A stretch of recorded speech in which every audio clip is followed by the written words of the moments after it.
নমস্কার বন্ধুরা, আমরা তো মিষ্টি দোকানের সিঙ্গারা স্বাভাবিক খেয়ে থাকি। আজকে তৈরি করব ফুলকপি আলুর সিঙ্গারা, তার সঙ্গে চাটনির রেসিপিটাও তোমাদেরকে দেখাবো। এখানে ফুলকপি আলু গাজর কেটে নিয়েছি, এগুলো একটু সেদ্ধ করে নেব। 50% সেদ্ধ করে নেব।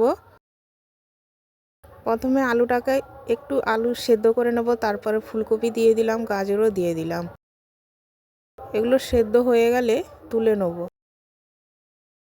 একটা কড়াইতে তেল দিয়ে 5 ফোড়ন দিয়ে দিলাম। এবার সেদ্ধ করা গাজর ফুলকপি আলুগুলোকে দিয়ে ভালো করে একটু কষাবো। একটু কষিয়ে দিয়ে দিলাম আদা আর হিং, হলুদ গুঁড়ো দিয়ে দিলাম সামান্য পরিমাণ, একটু লঙ্কার গুঁড়ো দিয়ে দেবো, দিয়ে দিলাম একটু জিরের গুঁড়ো। লঙ্কার গুঁড়োটা দিয়ে আবারও ভালো করে কষিয়ে পরিমাণ মতো লবণ দিয়ে দিলাম। এবার একটু জল দিয়ে দিলাম সেদ্ধ হওয়ার জন্য। বাদামটা প্রথমে দেওয়ার জন্য খেয়াল ছিল না, বাদামটাও দিয়ে দিলাম ভেজে। একটু ম্যাগি মশলা দিয়ে দিলাম, দিয়ে ওপর থেকে একটু নারকেল কুড়োনো দিয়ে দিলাম। ভালো করে সব কিছু দিয়ে কষিয়ে সেদ্ধ হয়ে গেলে নামিয়ে নিলাম পুরটা। এবার চাটনিটাকে তৈরি করব। একটা প্যানে সর্ষে তেল দিয়ে দিলাম, 5 ফোড়ন দিয়ে দিলাম, এবার একটু গুঁড়ো লঙ্কা দিয়ে দিলাম।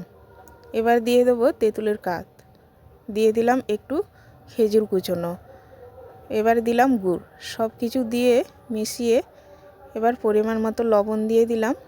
চাটনিটাও তৈরি হয়ে গেছে, এবার নামিয়ে নেব।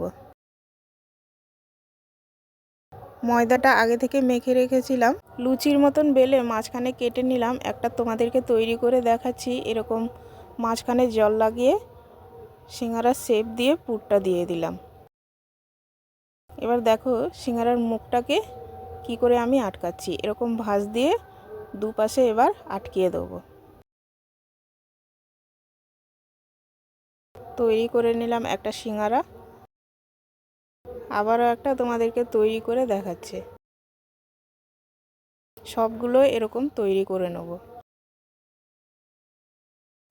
একদম মিষ্টি দোকানের মতন তৈরি করে নিলাম, কিন্তু একটু সাইজটা ছোট করেছি। এবার এক পাশে হয়ে গেলে ওপাশে উল্টিয়ে লাল লাল করে ভেজে তুলে নেব। এবার চাটনির সঙ্গে গরম গরম ফুলকপির সিঙ্গারা দারুণ হয়েছিল বন্ধুরা।